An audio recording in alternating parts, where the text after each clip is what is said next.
What would Christmas be without a miracle in a manger? And we found a new one. It happened last year, the day before Christmas, on a farm in Hammondsport, New York. It was there that a little angel named Gabriel made a sudden and unexpected appearance.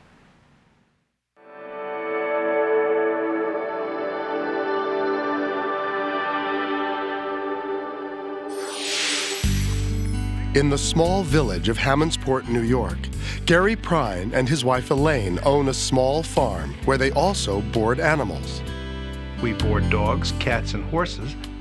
And occasionally we have some exotic animals like potbelly pigs, snakes, and birds. We take care of people's dogs and cats when they go away on vacation, and then we also have more of a permanent boarder when we take care of people's horses. Because their kennel is so highly rated, Gene Legler decided to board both his horses there during the winter of 1999. Jet gets 2 carrots in the morning with his grain. I live in a city and I've had horses for 5 years.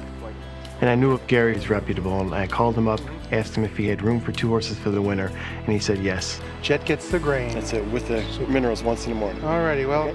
Besides his gelding, Jet, Gene was also boarding a pony, Spitfire. Spitfire was what we call a roly-poly mare, shaped sort of like a barrel, quite broad.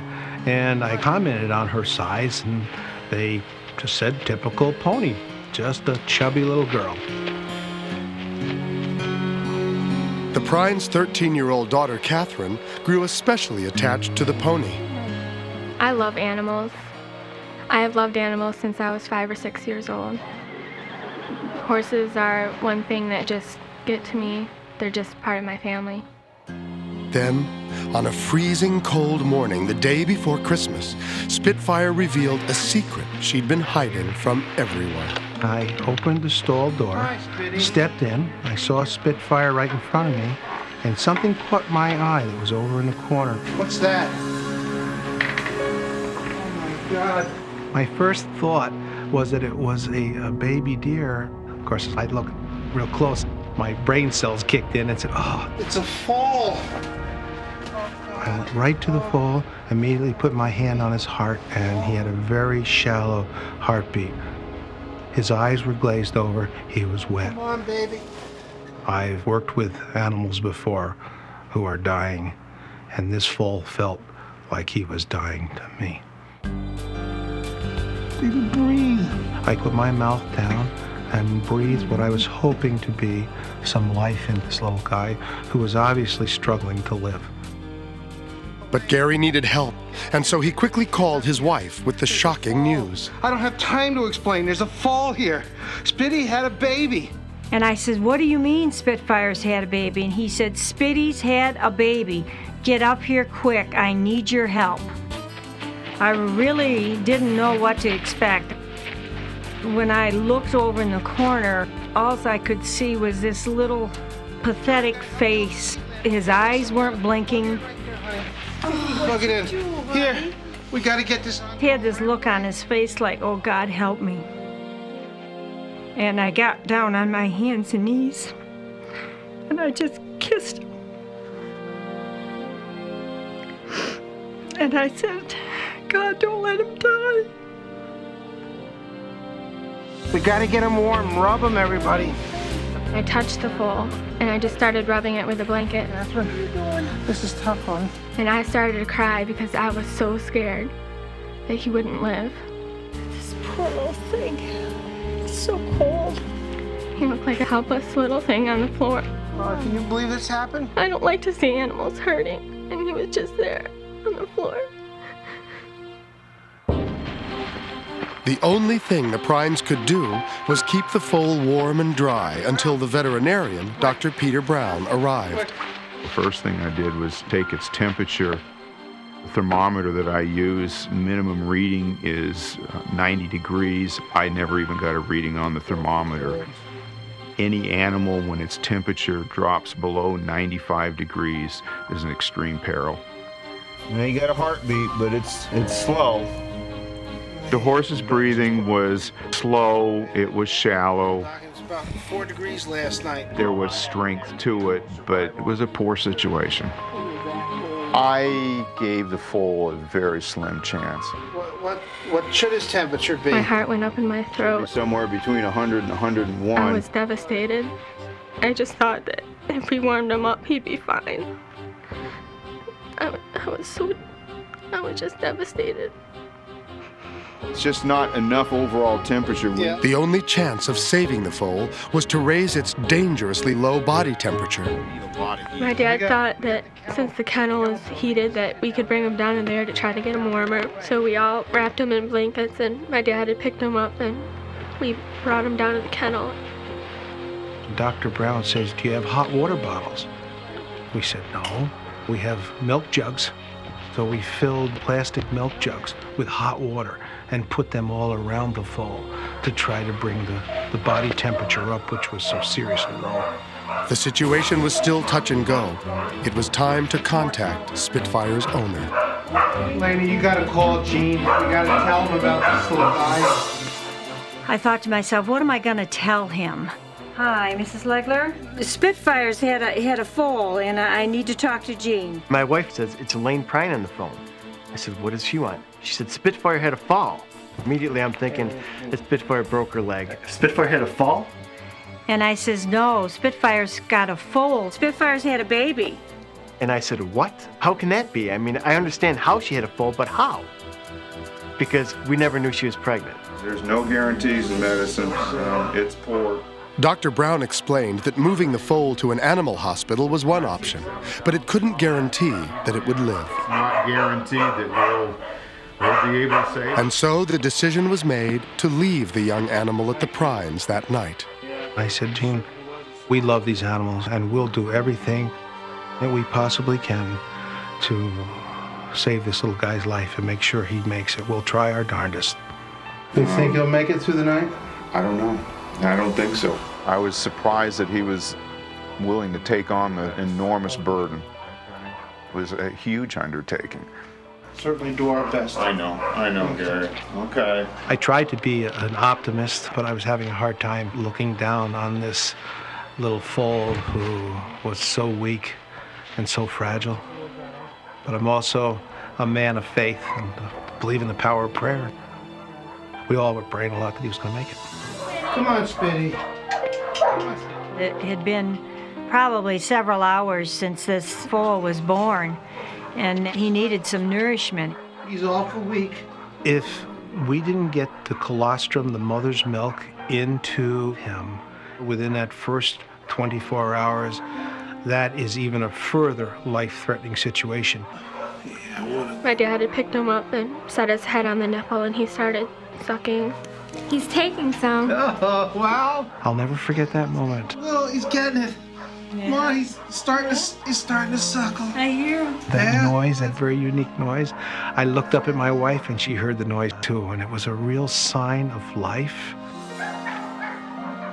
I mean, it was just a wonderful sound, and everybody was quite emotional and ecstatic to think that 2 hours ago this little thing was just laying there, and now he was up to his mother drinking. Come on, baby, you're doing fine. Oh, here comes dinner, guys. Not wanting to leave the foal even for a minute, Elaine prepared a makeshift Christmas Eve dinner and brought it to the kennel. I think that was the most special Christmas Eve we've ever had. Having a dinner in a kennel building around a new life, a struggling new life, made it the most memorable Christmas Eve of my life. Merry Christmas, everybody. The longer we stayed up into the kennel with this little guy, the more hopeful we got. We had a lot of things still left to get ready for Christmas Eve. And Gary says, you and the kids go on down to the house and I'm going to sleep up here in the kennel. And I said, you're not going to sleep up here in the kennel. I said, we're going to take the baby down into the house. And my wife shocked me by saying, let's move him into the kitchen. And I said, Elaine, are you sure you want a horse in your kitchen? And she said, yes. Let's move him into the kitchen. We all can be with him, and he can be with us on Christmas. We've ever had Okay, easy now. Easy, big guy, easy. There you go. Easy. Easy, we're going Here down. with us now. Down, down, down. Yeah. Well, since it's Christmas time, it should probably be a Christmas name. Once the foal was settled in the house, the family took a moment to name their little Christmas miracle. Any ideas? I think it should be Noel. No. We felt that it should be something Christmassy or something to do with the holiday season. Well, wasn't the angel that came to Mary, wasn't his name Gabriel? Yeah. It sure was. I It think sure it was. Yeah. You think that's a good name? Because Yeah. he's certainly Yeah, our angel, I isn't liked he? it. And we all said Gabriel sounds good. That night, the Prines continued to keep vigil over Gabriel, praying that he'd make it through the night. I didn't sleep at all. I was up all night listening to him, just making sure he's still breathing. Oh, good morning, Catherine. How are you doing, honey? You made it. You made it through the night, huh? By Christmas morning, their prayers had been answered. Oh, he's doing great. To see that little guy alive and make it that first nearly 24 hours was the most exciting gift that one could ever imagine. Merry Christmas. Yeah. It was just an awesome Christmas present to have him living. I just went out there and kissed him. So I was happy because I knew he was going to make it from that point on. For the next 2 weeks, Catherine spent all her time taking care of Gabriel. She was with him all day long. She was home from school, and Gary and I went to work, and we left her with the responsibility of caring for that animal all day. And she took it on willingly, because at that point she was becoming very attached to him and really, really loved him. Hi, Gene. How are you doing? On New Year's Day, Gene Legler paid a visit to the Prines' home, and he had a very special reason for coming. I made a decision on Christmas Day that if this horse lived, I wanted to give it to the Prine family. Talking to your father, and he told me that you want to be a veterinarian when you get older. Is that true? Yep. I said, and you love this little horse, don't you? She said, yes, I do. I said, I think you're doing very well with the horse. She said, thank you. How'd you like to have Gabriel as a living trophy of the first patient that you ever saved? Wow, thanks. That'd be great. Great. I was really, really happy. My heart started pounding, and I was thinking of all the things I could do with him, to train him and just to be there with him. Yeah, that right eye looks a lot worse than the other. It almost looks infected to me. Although Gabriel had survived the critical first weeks, it did not come without a price. Due to the extreme cold during his first few hours of life, Gabriel lost his sight. But it makes no difference at this point. We're just glad he's alive. We saw him struggle to live, and he made it. He's with us, and he doesn't have sight. That's just added a little challenge to raising him, but he's overcome that blindness, and he gets along great. Pat him, guys. Let you know how you. A lot of people thought we were really crazy and stupid for caring for this horse that we knew was going to be blind. But if anybody could see him and see how happy he is, oh, I love him to death. I think everybody loves him to death once they meet him. He's a beautiful horse.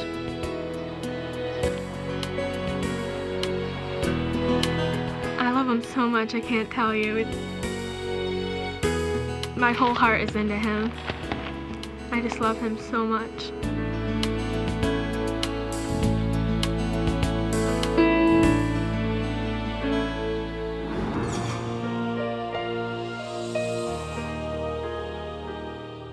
For all of you who've owned, loved, and lost a pet, our next story is the miracle you prayed for come true.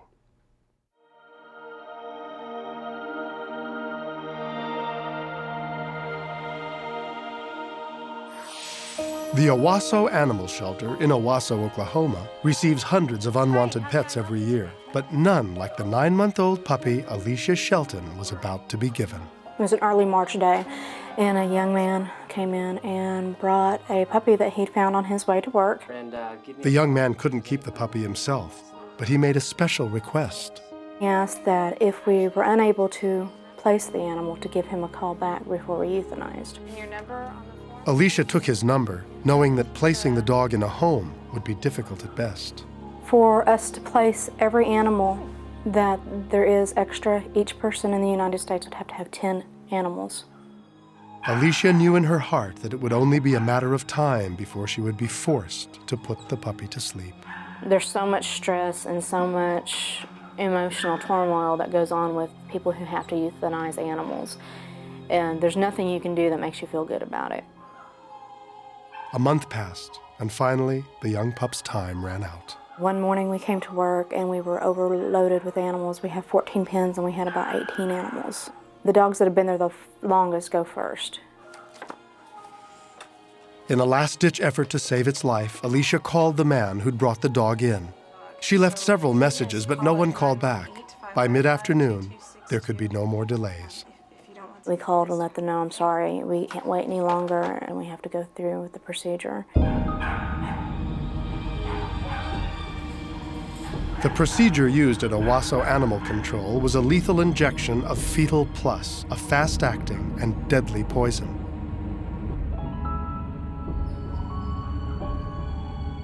Where we give the injection right into the abdominal cavity.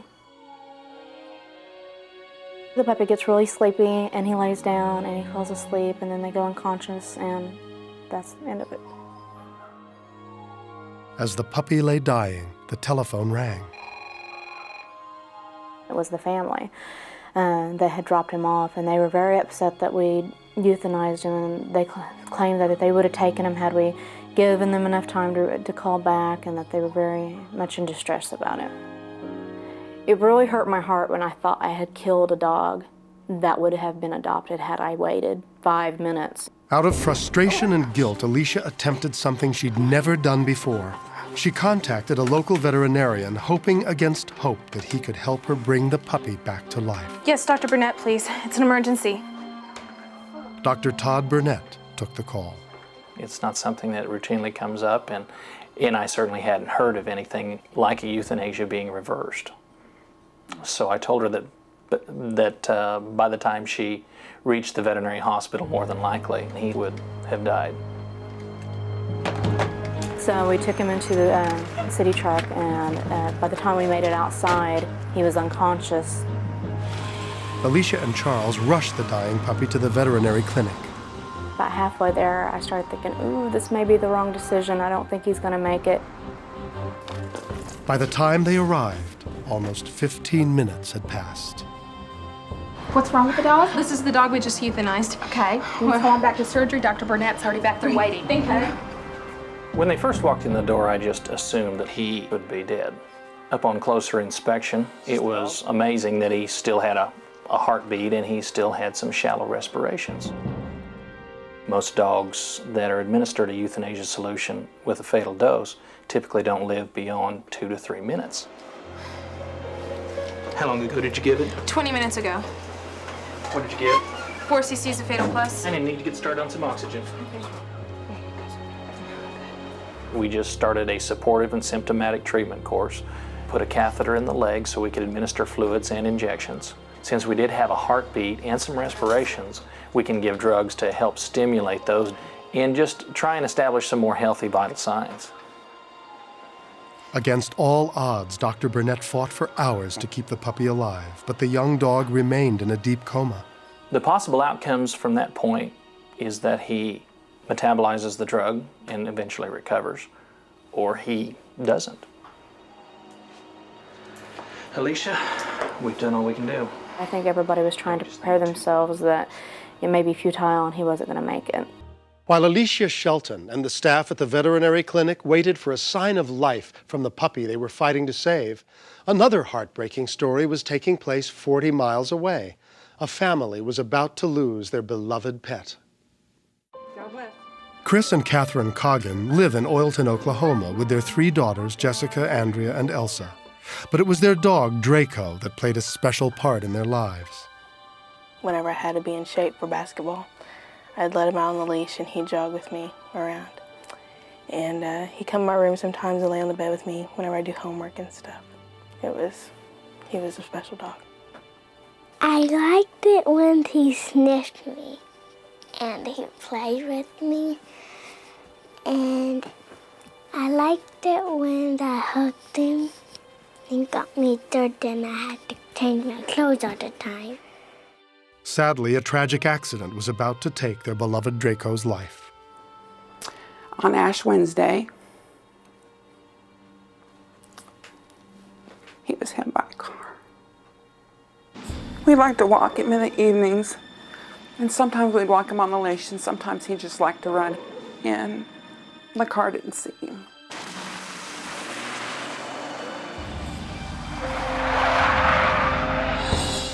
I went outside for a long time, listened to all the dogs bark.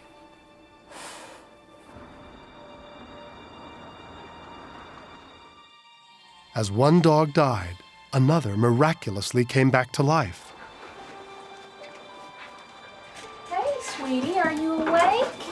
How are you doing? Oh, hey, sweet boy. When the veterinarian told us that he was playing in his pen, I assumed that he really can't be playing in his pen.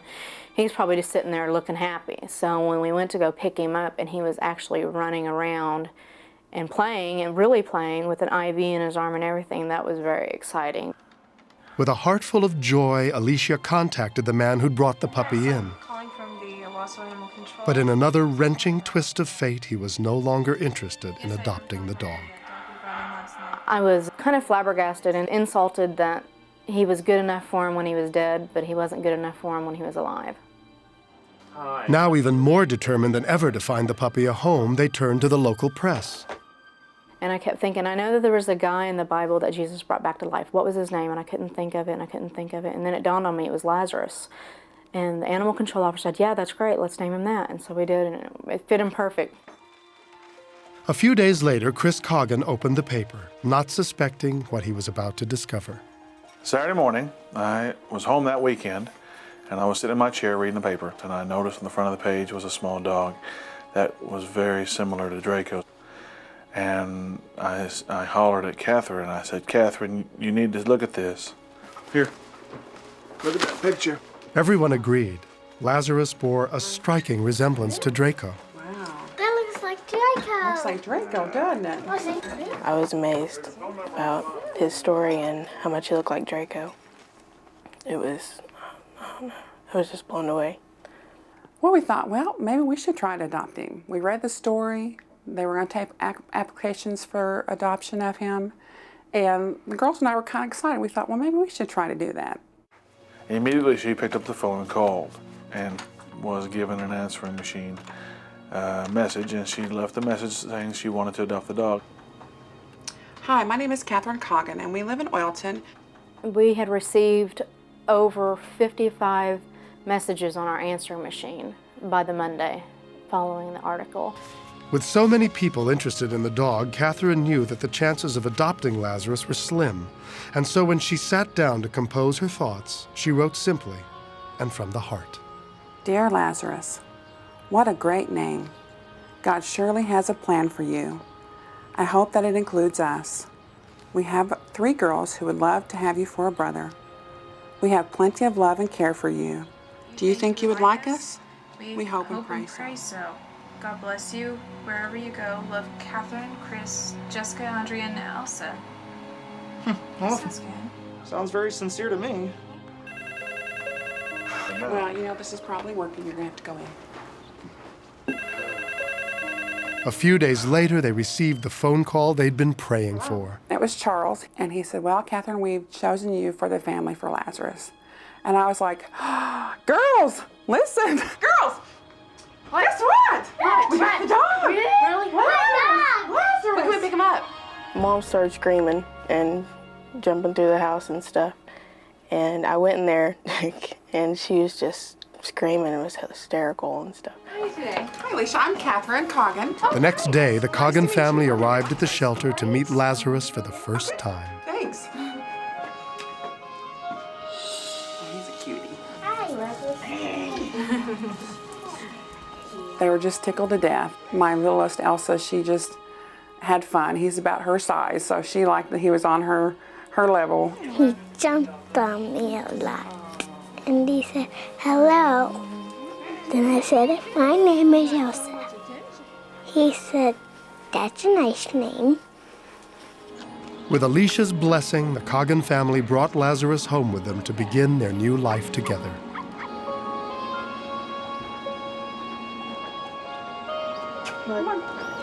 He just, I think, was maybe thankful after being near death to have a home to go home to. So he was just fine. He just loved it. I think we all like him a lot. He's very special, like Draco. It was very odd that our Draco had passed away the same night Lazarus came back to life. On Ash Wednesday at that. I thought that was a miracle. I really did. I thought it was a miracle that he was brought back to life. One died, one was brought back to life. Maybe so. I think it might have been meant to be. If I say the word angel, what sort of picture comes to mind? A cherub with wings and a halo? A peaceful creature sitting on a cloud, playing the harp? Well, you can put away all those ideas because you're about to meet a real angel. And when you discover what one actually looks like, you'll be amazed.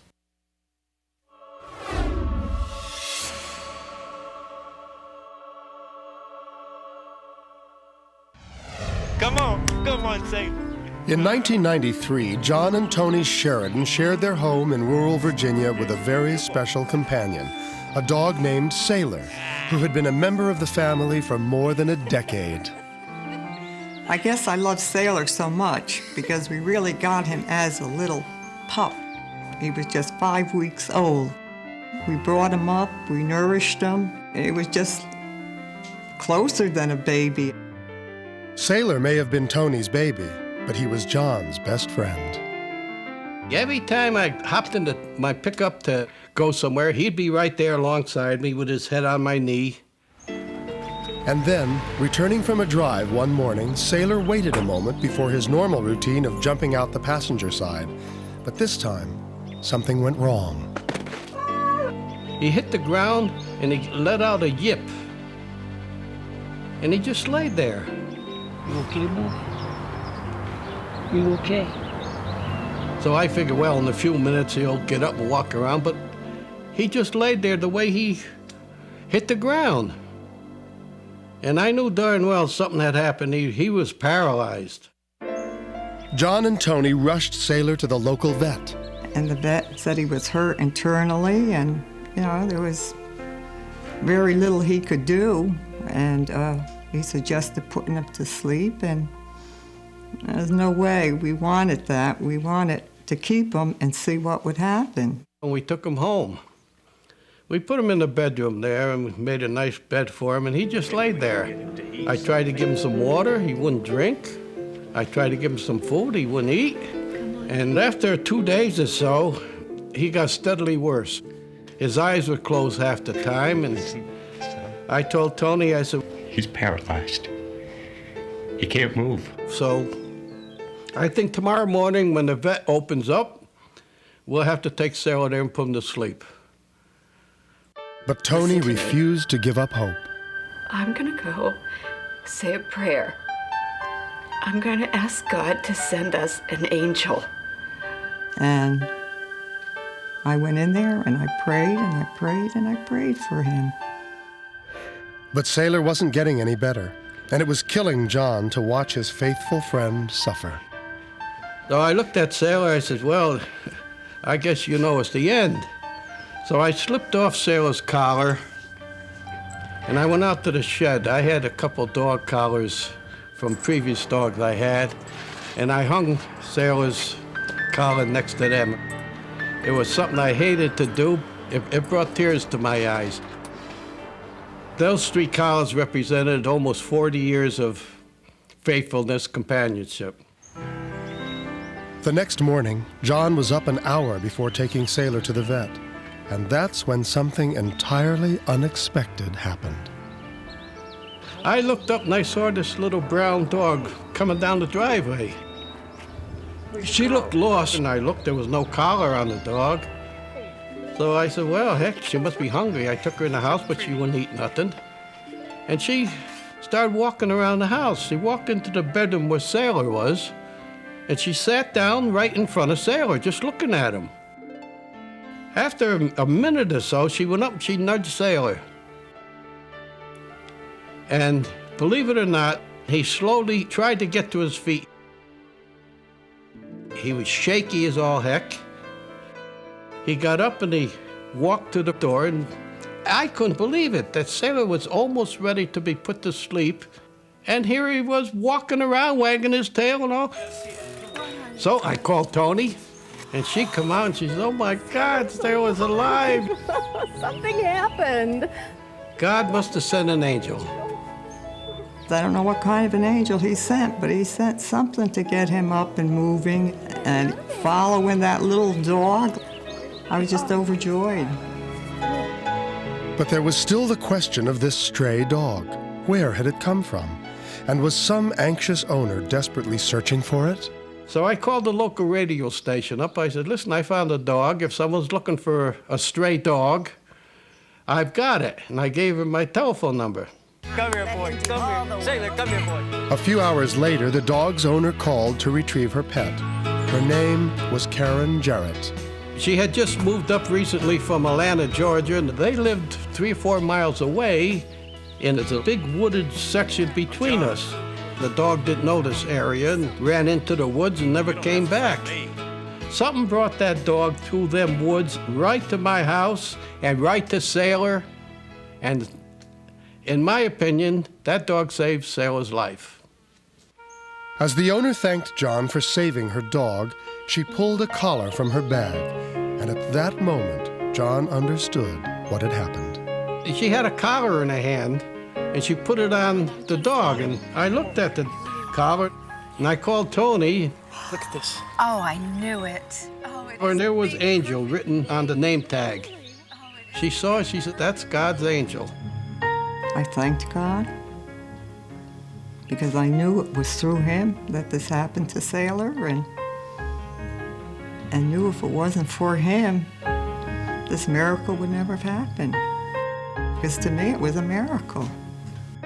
How could a dog come through 3 or 4 miles of woods in a strange place and come right up, nudge my dog, and bring my dog back to life? This is something that happened without any help from mankind. There's something stronger than a human being saved Sailor. And it was that little dog.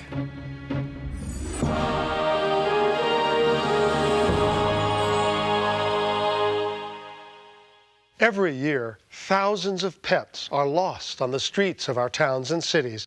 And for most of them, there's a man, woman, or child praying for their safe return. This is the story of one such animal and its miraculous journey home.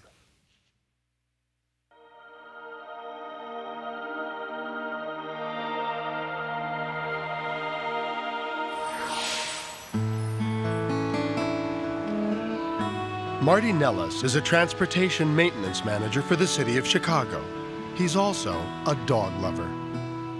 The area I work in, I see a lot of strays around there. Normally I would go out and try to help a dog, but 9 out of 10 times I went out there to try to help a dog, 9 out of 10 times they ran on me. And then one morning, Marty met a dog that would break the pattern. I was closing repair orders, and I glanced out the window, and I seen this Doberman Pinscher walking down the center of the street. It was real cold and windy, and I said to myself, look at this poor dog, his feet are froze. So I went downstairs to see if I could get this dog to come towards me. Come on, baby, come on, boy. And when he got close to me, what happened to you, huh? I could see he was all beat up looking. What happened? He had cuts all over. He was bleeding. He was in bad shape and needed help. I covered him up. I figured now he's warm, he's covered with a blanket, and I let him rest. And I proceeded to call my night foreman, Bob Myers, which I know he has a lot of animals, and he's a dog lover. Hey, Bob. Yeah, this is Marty. How you doing, Marty? Hey, good. Marty said he had found a dove out front. It looked pretty bad. Would I come over and take a look at it? I'll beat up look at it. He sounded concerned, so I went over there and I went up in the office. And this dog's in bad shape, Marty. Look at the cuts and stuff. I don't think it's going to make it. We got to get some help for this dog, because if we don't, I think this thing's going to die on us. They knew that if they took the dog to animal control, it would be put to sleep. I got some friends up in Grays Lake. They're Doberman people. Maybe they can give us a hand and make a suggestion what to do with them. Bob drove almost an hour north to Grays Lake, hoping the injured dog would still be alive when he got there. I would check it every once in a while by maybe petting its ear to see if to get a little movement. And just about halfway up there, I stroked the dog a couple times and didn't seem to respond. I said to myself, oh, I think this dog just died on me. And then all of a sudden, I seen an eye open up, so he's alive, you know. Relieved, Bob drove the last few miles to Tops Boarding and Training Center, where his friend Jan met him at the door. Oh, Bob, he's in a lot worse shape than we thought. The dog was just in very, very poor shape. He seemed very, very depressed, very malnutrition, and just really had no will to live at that point because of the shape that he was in. Let's take a look at him. As soon as the vet saw the dog, she just immediately wanted him rushed up to the hospital. We're going to have to keep him for a few days. I didn't think the dog was going to make it, to tell you the truth. But after only 3 days in the hospital, the dog was back at Tops, where it was making a remarkable recovery. Bob and Marty split the $600 vet bill. It didn't matter to me of the price as long as the dog got it back up on its feet and had a home. We were thinking about adopting the dog, but, you know, I've got 3 dogs at home, and Marty's got a dog that was sick, and it just didn't work at the time. I was getting kind of worried, and I'm thinking to myself, well, nobody's going to want an old dog, you know? I think we were really getting to the point where we were almost ready to give up because we had had him for several months. We're grasping for straws at that point, trying to find someone who would adopt him. We had a gentleman that had come into the kennel previously to adopt a Doberman, and I thought, well, possibly this gentleman would be interested in this dog. And then just by coincidence, he happened to walk into the kennel that same week. It was perfect timing, for not only was Rick Perry a dog lover. Hi, Jan. Hi, Rick. How are you? Good to see you. Years earlier, he'd adopted another Doberman from a shelter. I picked him up at a veterinarian clinic. The vet said, if you don't take him, we're going to euthanize him. I said, no, you're not. I said, I'll take him. And I took him home. Rick named him Prince and quickly discovered that he was no ordinary dog. I have had a lot of Dobermans, but I've never seen a Doberman this affectionate with me and my wife. Hey, look at here. This is Prince. He was what they call an alpha, which is like a pack leader. He was friendly, but he was just very dominant and very aggressive. Oh, over. Good boy. Rick began working with the dog, and within a few weeks, Prince proved what a great companion he would be. I'm part Native American. We believe we're related to all animals in the world. We believe that we're caretakers and that they are our guidance, our spirit. They're our guardians. I saw a lot of that in him. Very free, very wanting to go all the time. You be good, Prince. And then, about a year later, Rick and Marianne made arrangements for a friend to watch Prince for a few days. We were looking for a new apartment to move to. When Rick left Prince that day, he had no reason to think he'd never see him again. Okay, My friend had him out one day for a walk on the north side of Chicago, and he got off leash. Prince! Prince ran. Prince! If you chase him, he just thinks you're chasing him to have fun. He runs faster and he runs harder. Prince! And he got away. Prince! Prince! The friend was left with the most difficult phone call of his life. Hello? He said, Rick, he's gone. He got off the leash on me this morning. I've been all over the area. I'm trying to... I felt sick. It's not a pet. That's my family. We took countless trips to the dog pounds and the animal shelters in Chicago. We made phone calls. I went through the neighborhoods. I went all over looking for him. We had no idea where he was. No idea. There were times I laid in bed at night and I would just ask my wife, I wonder where he is. Wonder how he's doing. Rick continued to search for Prince, believing that his animal companion was still waiting to be found. My wife had to just tell me, just stop doing this. Stop doing it to yourself. In the fall of 1998, the Perrys moved 60 miles from the Chicago area to Grays Lake, where Rick became a police officer. Hi, honey. Hi. How was your day? Good. After we'd moved, we began looking for another dog. And as a police officer in the area, I knew about a canine training and rehabilitation center that I did off and on. So I went over there and talked to them, and they told me they had a very nice female that we ended up adopting, a red Doberman named Coco. When I got Coco, it filled a big void, but I still wanted Prince. I missed him still. Settled in their new home, Rick and Marianne began thinking about adopting another Doberman. And that's what brought Rick back to Tops that day. Hi, Jan. Hi, Rick. How are you? Good to see you. Good to see you. And I told them that I was looking to adopt another dog, and Jan said, we've been looking for you. Puppies. You know, this is such a coincidence, Rick. I was trying to find your number. We have another Dobe that we have in right now. Really? He's a little scarred up, but I thought of you. Where was he found? He was found in Chicago in pretty bad shape, but he's doing great now. A little Really? scarred up. I lost my dog a couple years ago in Chicago. Oh, that's weird. I told him to describe the dog to me, Well, he's black. He's got a scar, I think, on his face and several on the back. and I took over the description in mid-sentence. Does he have a scar like under his right eye? It's like a little swirl. You know, actually he does. My hair just stood up, and I said, I think you got my missing dog. I just thought, no, this is crazy. That's just too much of a coincidence. There's just no way possible. I left him in our office, and I went back to get the Doberman. And I was just started, oh no, this can't be right. No, it's not him. It's not him. I know it's not him. They brought him out. It was him. Unbelievable. It was so emotional, I just couldn't contain myself. And I just started crying. Hey, boy. You remember me? You going The home? chances of me finding him again were astronomical. I never thought I'd see him again. And lo and behold, 2 years later, I come through the door of a place where I'm looking to adopt a pet, and they bring out my dog. I had tears in my eyes at that point. I had goosebumps, and it was just incredible. It definitely was a miracle.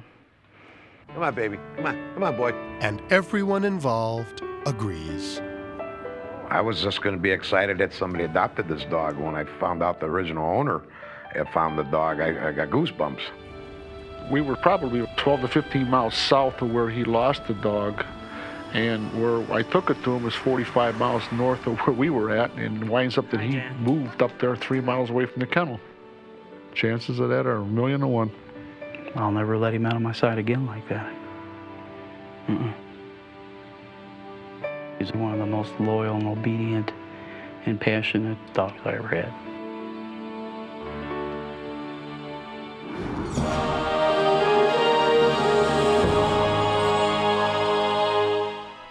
And now your host, Richard Thomas. Good evening, and welcome to our annual holiday edition of It's a Miracle. Once again, we put together some very special stories that we feel represent the true spirit of the season. Each of them filled with love, hope, and goodwill toward all. We begin with a story that takes a dramatic and unexpected turn on Christmas Eve, 1996.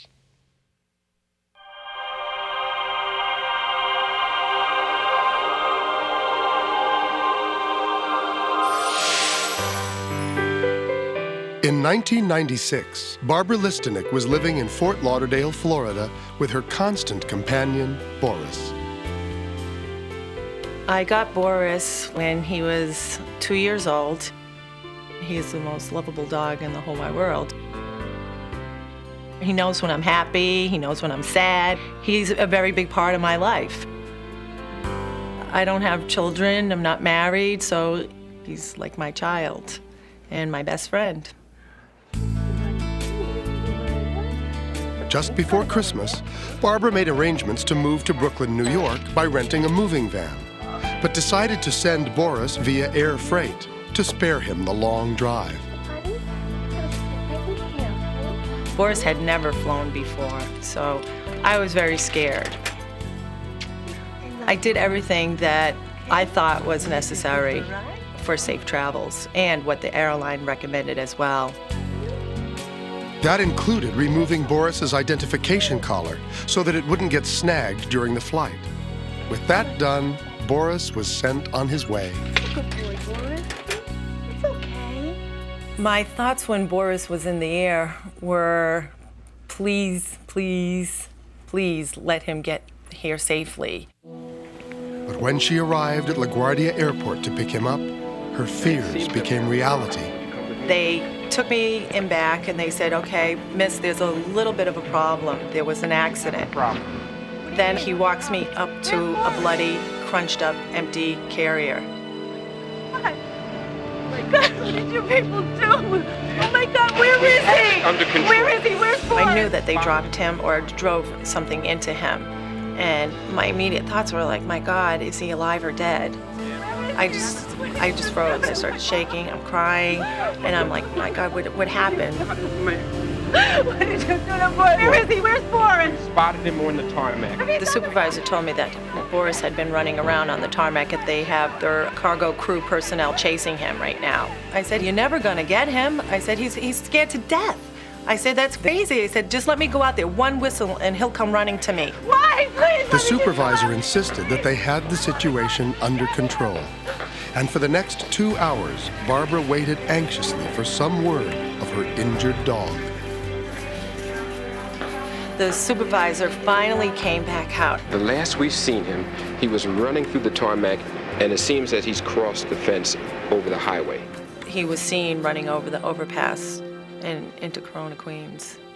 And I just got in the car and just started searching for him immediately. idiots! Boris was lost somewhere on the eastern edge of Manhattan, and if Barbara didn't locate him quickly, he could end up anywhere in New York City. He's never been in the noisy streets. He's never been in New York City. He got dropped like a needle in a haystack. At first, I was looking for his body. And then some kids said they saw this dog that was tan and white and he was running like a bullet. And I said, oh, that gave me hope. I said, he's alive. Alive, but lost in one of the largest cities in the world. Boris, come here. Searching all night in the rain, in the cold, up and down the streets, calling out his name. On Christmas Eve, I really realized that, okay, I'm like this little speck of dust in this big city looking for a lost dog. I know you're out there. Please come on.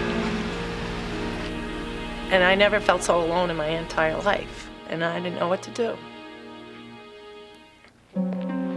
The next morning, Barbara returned to the airport. Yesterday, you lost my dog. Christmas Day, I go to the supervisor and I said, okay, we have a situation. What are we going to do about this? You lost my dog. Yes, Miss Listenik, I'm filling out the form now. And he just reached under the desk and pulled out a baggage claim form and said, this is all that we can do. This is a baggage claim form.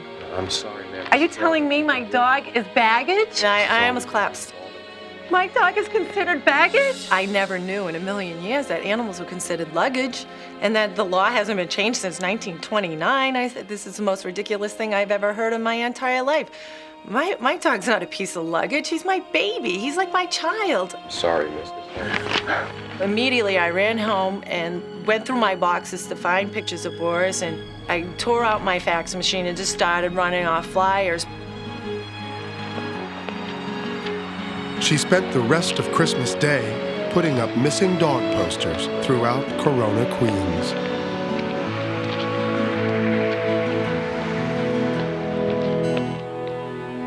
That night, Barbara returned home even more exhausted and depressed. How could she possibly celebrate Christmas under these circumstances? I said, I'm not going to light this tree until he's found, and I'm going to keep this tree until he's found. And this tree is not going anywhere until he's found, and it will be lit when I find him.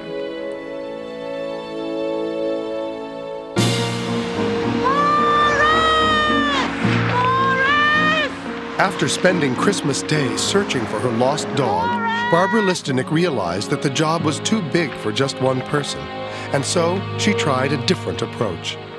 What's the best way to get the word out that Boris is lost? And I said, okay, let me call a newspaper. New York Post. Hi, my name is Barbara Listenick. And she found a sympathetic ear in reporter Laura Italiano. Barbara called the New York Post absolutely frantic. Typically, we're busy chasing murders, political corruption. It took a special kind of story for us to get us to care about a little lost dog. And Barbara was the one who made that happen for us. All right, I'll look forward to it. Good. All right. Bye-bye. It turned out that the New York Post loved the Boris story. He is a classic tabloid story.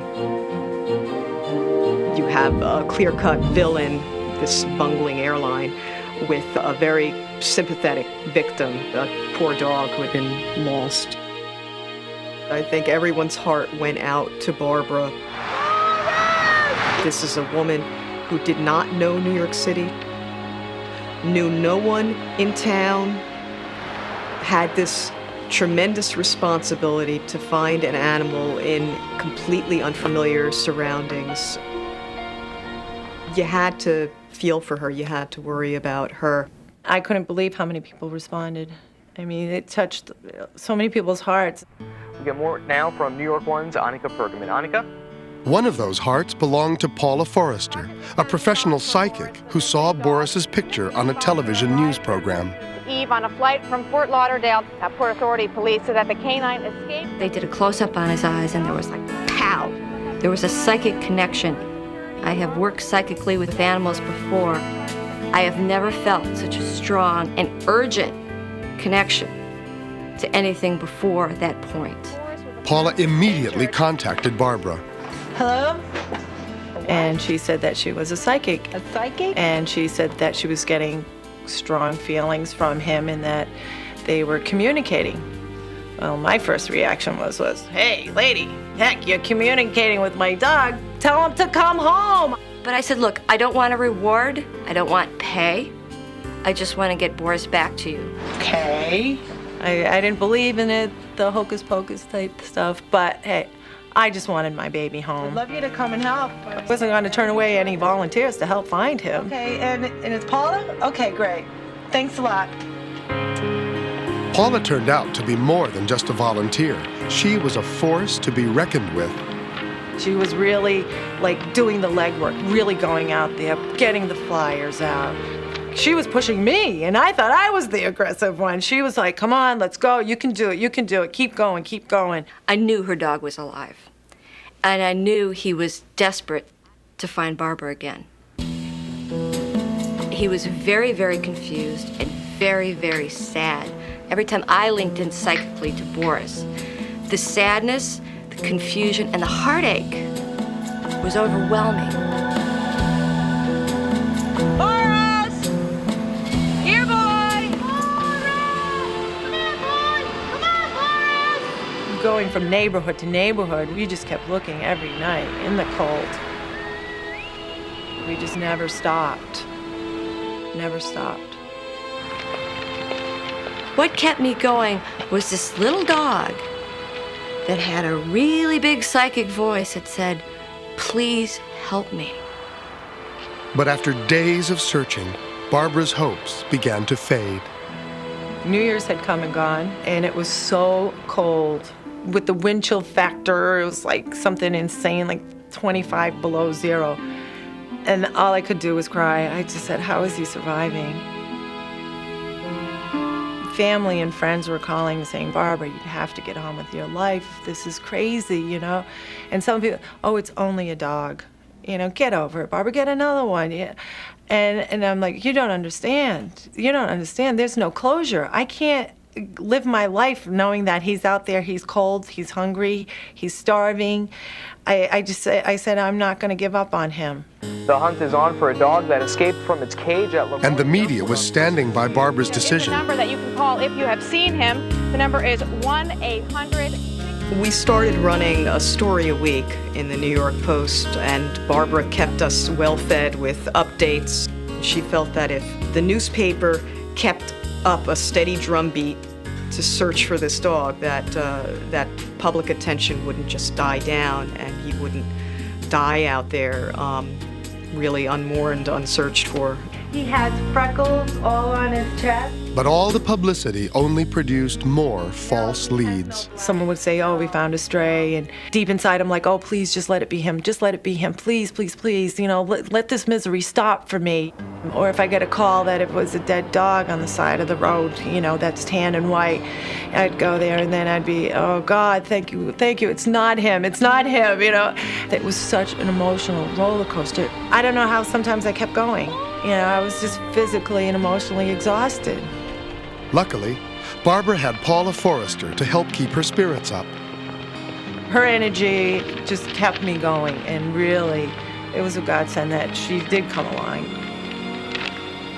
The worst thing you can do is get discouraged. I know he's out there. Don't give up. I don't care if it takes 2 months. I don't care if it takes 3 months. Your dog is coming home. Alive.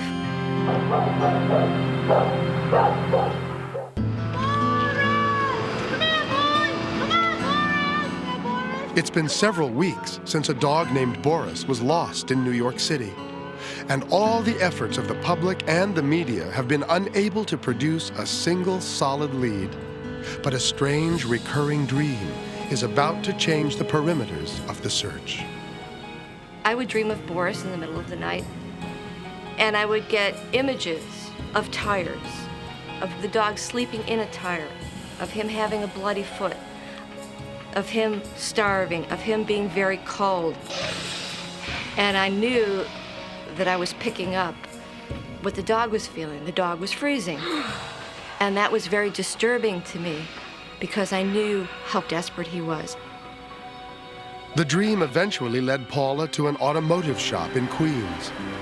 I must have driven by this one auto repair place that had tires everywhere, that had windshields, that did body repair. I must have driven by it 100 times. I actually went up and approached one of the workers there. Excuse me, sir. Have you seen this dog? One ear up, one ear down. He's brown and white. He might look like a stray by now. No, I haven't. He might be like running around here somewhere. There's a lot of strays around here, lady. I'm pretty busy. The man was so busy, he just really kind of brushed me off. It seemed like just another dead end. Unfortunately, at this point, the media was also beginning to question its involvement in the search.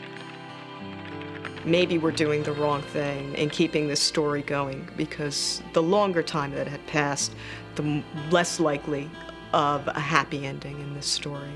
When do you say when? When do you say it's enough, give up? I had to make a decision whether to keep going on with this endless search or get on with my life. It was really getting to the point where, okay, reality started checking in with me. And I said, Barbara, if you give up, this dog's going to give up and die, because the only reason he's staying alive is because he knows you're out there looking for him. After weeks and weeks of searching, Paula received a tip on yet another sighting of Boris. I received a call at my apartment from a man in Queens who said, I think I have the dog that's in the flyer. He says, there's been this stray dog living in this garbage-filled, abandoned lot next to my house. Sometimes we throw leftovers over the fence because we feel sorry for this stray dog. And it kind of looks like the picture. The call brought Paula back to a familiar location. The man's apartment was next door to the automotive shop she'd visited days before. The man had let him in the house. Walked into his house, looked at the dog, looked at the picture, looked at the dog. His eyes were like soulless. They were dead. They were like a lost soul. He was filthy. He was a different color. He had a slash in his foot almost all the way through. Walked up to him and said, "Boris, is that you?" And then one ear went up, one ear went down, and I'm like, oh my God, it's Boris after 52 days. Her hands shaking, Paula immediately called Barbara. Come on. Hello? I said, "Barbara, we have Boris." She's like, "It's not my dog. I can't go and look at any more dogs." Paula, are you sure it's him? I'm so tired. I don't know how much I can take. Are you sure? Somebody called me. He's inside a house. This is definitely your dog. You have got to come down here now. Paula, I can't go through this. Barbara. There was not 1 ounce of energy left in me to do anything. I was like, God, it's not him. It can't be him. Look, I'm telling you, one ear up, one ear down. You've got to come down here. It's only a mile from the airport. Okay, I'm on my way. Weeks of sorrow and worry were about to come to an end. Come on. Paul, you sure it's him? I'm so tired. I go inside this apartment complex. Then there's this little, dog coming around the corner, peeking its head out at me. And I looked and I said, that's not my dog. I'm like, Boris is, he's got beautiful eyes. He's got a tan fur jacket, coat. He's beautiful. I said, this dog's skinny and look at him. Boris? Barbara, look at him. And I said, Barbara, please, just look again. I'm like, Boris? Boris, is that you? And then he looks up, with one ear up and one ear down. And I was like, oh my God. I'm shaking all over, and my legs gave out. I'm crying. Boris is looking in my face. I'm looking at everybody else in the room is crying. I love you. I can't believe you guys found me. It was the most beautiful thing. It was worth every minute of whatever I contributed as a part of this bigger picture. It was the best reward and most miraculous reward. That was a miracle. It was a chance in a billion. I don't believe it's you. Oh, I know you're so tired and scared. Oh my God. Oh, look at his face, baby. Okay, Boris, the moment we've been waiting for. That night, Barbara kept her promise. After weeks of waiting, her Christmas tree was finally lit to welcome Boris home. We'll make it all better. Yeah, look at the pretty tree. We can finally light it because you're home. You're home, baby. The next morning, a triumphant New York Post headline greeted all of New York City, and Boris immediately became a media darling. But after 6 weeks of street life, the mixed breed boxer is finally home. He's a trooper. He held in there. I can't believe it. All the while, his owner kept the faith. But it was a little magic that brought him home. And Paula Forrester helped provide some of that magic. She and Barbara continue to be close friends, and today, Barbara is far less skeptical of psychic phenomena. Wonderful, good boy. He's just like sitting on you, huh? Okay, I'm a believer. There are some powers out there that, you can't dismiss. Good boy. Our chances, psychically or otherwise, were 1 in a billion. I could have been totally wrong through this whole thing. It was a miracle that Boris was found. To find a lost dog in New York City, anything could happen. Anything. For me to be reunited with him is total a miracle to me. Totally.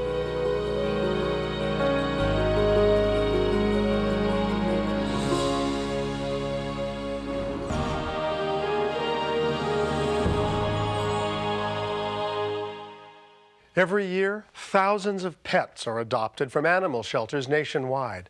And we here at It's a Miracle applaud the people who make that decision. In exchange for saving a life, they receive years of devotion and unconditional love from these animals.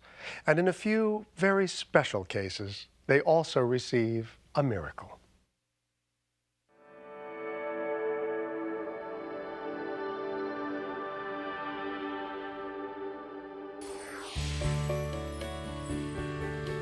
Kim Moisner has always been a pet lover, and shortly after she married Frank Bartlett in 1996, she decided to give him a dog for his birthday.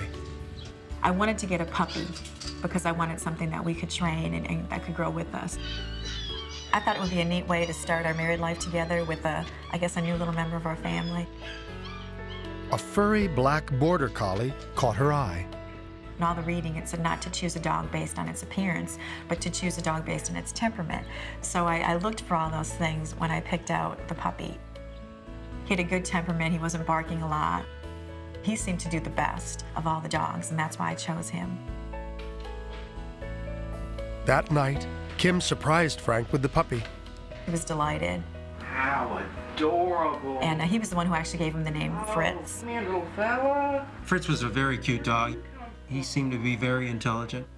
He became part of our family, a very ingrained part of our family. Fritz grew into a beautiful dog and a constant companion for the Bartletts. I took him when I went out on my runs around the neighborhood. You're such a good puppy. We'd come home during our lunch breaks to spend time with the dog, so he got a lot of love and attention in our home. Fritz slept on the bottom of our bed because he seemed comfortable with it, and we were comfortable with it at that time. Then one evening, I reached down to the base of the bed to shift things, and I startled Fritz. Move, Fritz, move. Ow! He bit me, Kim. Oh my God. He bit my finger. That was really a disappointing shock to us because we had never seen that kind of behavior in the past. We took him to the veterinarian to find out what's going on, and they did a series of tests and realized that he had arthritis in his front elbows. And they said that that might be causing his irritability is because he can get very sore, especially at night when he's resting.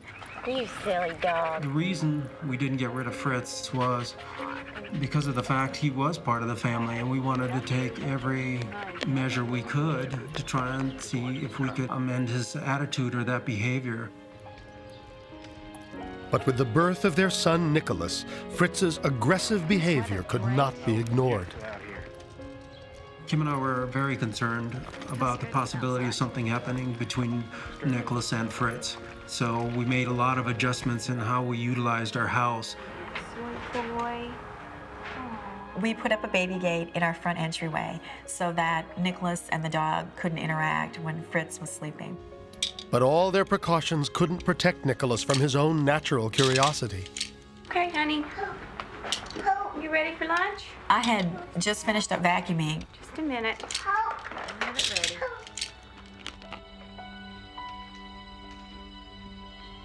And as I was putting away the vacuum cleaner, I heard... Startled from a deep sleep, Fritz had bitten Nicholas on the hand. Fortunately, Frank walked in the door at that time, and I was very panicked. What's wrong? Seeing your kid there and hand blood coming from his hands is a really scary situation. I knew we had to take Nicholas to get him checked out because with the scope of his wound, it looked like he needed some stitches. Nicholas, let me see what you got here. You got an owie? Oh, look at that. Did the dog bite you? Oh, did you bite him back? There you go. And that time, the doctor said he wanted to call in the surgeon. There was a pretty deep bite. Okay. Can you wiggle your fingers for me? On closer examination, the surgeon discovered that the bite had severed a tendon and damaged nerves in one of his fingers. He recommended immediate surgery. I'll go get him ready. The scary thing was that there was no prediction as to what that outcome could be. He may have that mobility again, he may not. And so all Frank and I could do was wait and hope that everything turned out for the best. After 3 hours of surgery, the doctor finally brought the Bartletts good news. Nicholas would make a full recovery. Everything went just fine. Fritz's fate, however, was far less certain. You're gonna need to keep your dog. Dr. Hall said, this is your family pet, think twice before you'd put the dog down. He said, that's ultimately your decision, but he said, don't run home and kill your dog. Frank and Kim were torn. They loved Fritz, but needed to keep Nicholas safe from him. The strain was hard on everyone, especially Fritz. It was a big change. He didn't get to sleep in our room anymore. We put him in the back guest room when we closed the door. And he had a real hard time with that initially because I think he needs to be with people, as most dogs do, and I think that was challenging for him. Stay. It was stressful, depressing. It was just a bad situation. There wasn't a lot I could do. I felt really helpless. Okay, good boy, Fritz. Kim's only option was to find Fritz a new home. I took pictures of him and scanned them into my computer, made posters with his photo on it, and put them all over the veterinary hospitals. I talked to people at the university to see if anybody would be willing to take the dog. Again, I had really no luck because most of the folks that we associated with had small children. You know, no one wanted a dog that bites. As time wore on, it became apparent to me that his days were probably numbered. We've got to do something about the dog. Fritz has got to go. I know.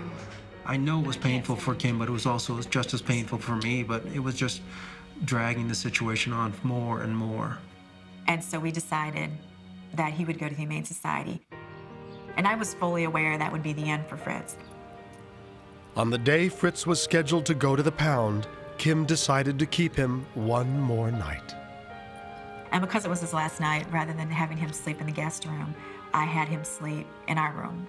That night, the Bartletts went to sleep. And then, hours later, Fritz woke Kim from her sleep. Fritz started barking very loudly. What's the matter? Come on back down. And then he took off out of the bedroom and ran out to the front of the house. So I got up out of bed, and at that point, Fritz had run back to our bedroom again, and I started walking out to the front of the house. As I was walking down the hall, I was thinking that someone might be trying to break into the house. That's all I could think. And that's when it hit me that the house was burning. Smoke billowed into the house. Quick, call 911! But the fire had destroyed the phone lines. The line is dead!